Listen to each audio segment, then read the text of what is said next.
Hello, you watch Afghannews with Mohsen Jamal. A mother and daughter were killed in their home in East Afghanistan Friday by armed men who apparently accused them of immoral activities. Officials and neighbors said the two attackers burst into the home of the widow and her daughter in Ghazni city at around 4 a.m. and shot them dead, said Ghazni Provincial Police Chief Dilawar Zahid. The killings are the latest to highlight the dangers which many women in Afghanistan face 10 years after a US-led invasion ousted the Taliban's harsh regime, which enforced repressive policies against women.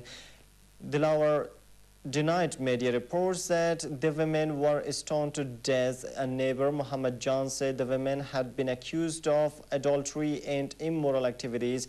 Women's rights have improved in some parts of Afghanistan since the Taliban were forced out of power, but many still face violence, particularly in areas where the militant Islamists remain powerful. The radical Taliban militia is expected to take part at next month's international conference on Afghanistan in Germany. The Daily Metal Deutsche Zeitung cited Germany's special envoy on Afghanistan, Michael Steiner, as saying on Thursday. According to the paper, Steiner had told the Defense Committee of the German Parliament on Wednesday that the organizers of the Afghanistan conference were not opposed to the presence of Taliban at the high-profile meeting scheduled to be held in Bonn from December 5 to 8.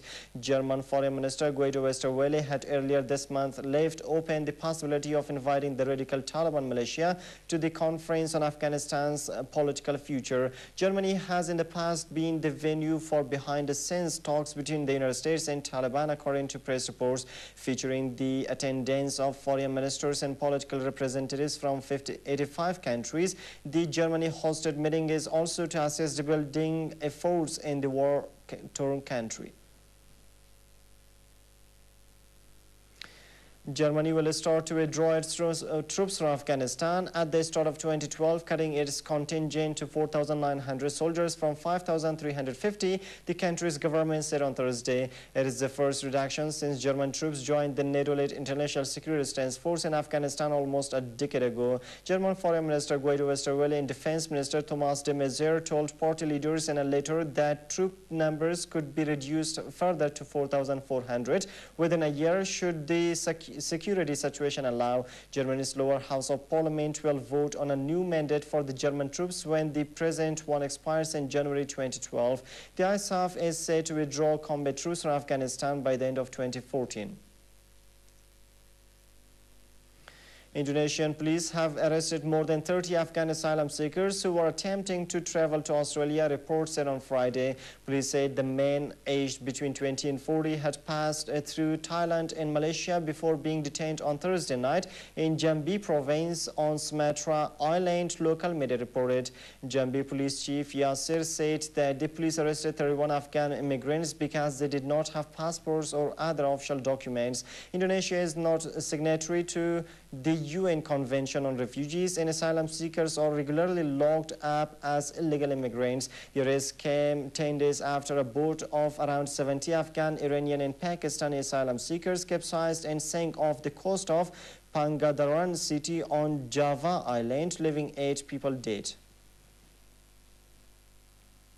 Afghan President Hamid Karzai met with the Indian Prime Minister Manmohan Singh Friday, discussing the regional situation, particularly in Afghanistan. The two leaders held talks on the sidelines of the 8-nation SAARC summit in Maldives. Both leaders reviewed the bilateral relations, the security situation in the region, particularly in Afghanistan. A day earlier, Karzai attempted to ease tensions with Pakistan, asserting that a strategic partnership with India in talks for a similar US deal do not threaten his country's neighbors.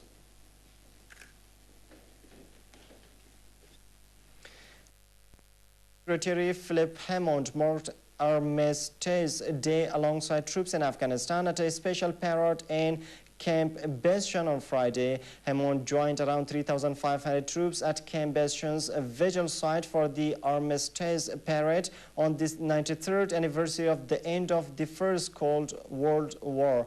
Arriving in Helmand province earlier ahead of a ceremony marking Armistice Day at Camp Bastion, Hammond said tribute to the immense bravery of soldiers. In all, 385 British nationals serving with the armed forces have died since operations began in Afghanistan in 2001.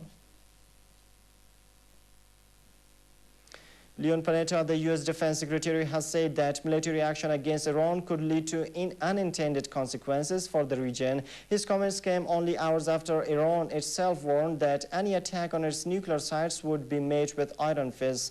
Speaking at the Pentagon on Thursday, Panetta said his assessment is in line with his predecessors, Robert Gates, maintaining that a raid on Iran might fail to deter Iran from what they want to do and would only delay its controversial nuclear program. Panetta put emphasis and state on U.S. efforts to tougher sanctions against Tehran. Meanwhile, the European Union diplomat said on Thursday that the Union may approve fresh sanctions against Iran within weeks after a UN agency said Iran had worked to design nuclear bombs.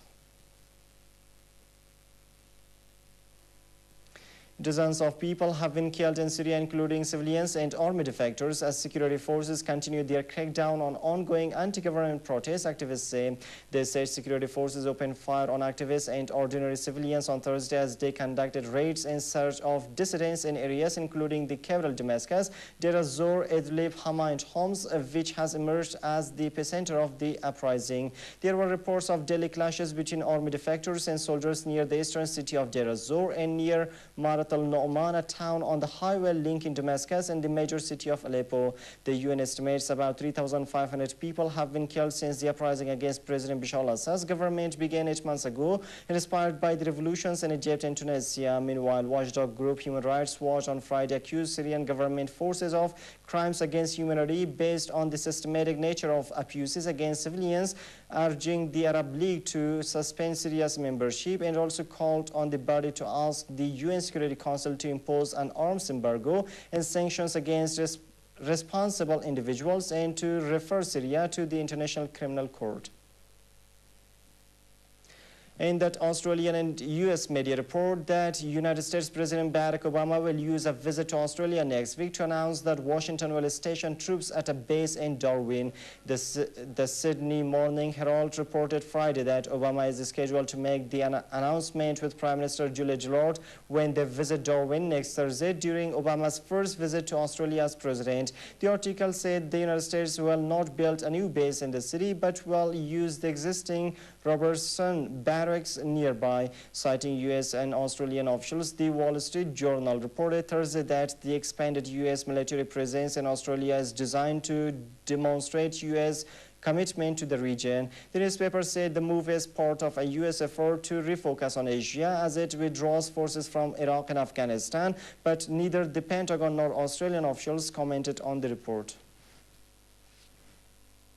That is all for now. Thanks for staying with us.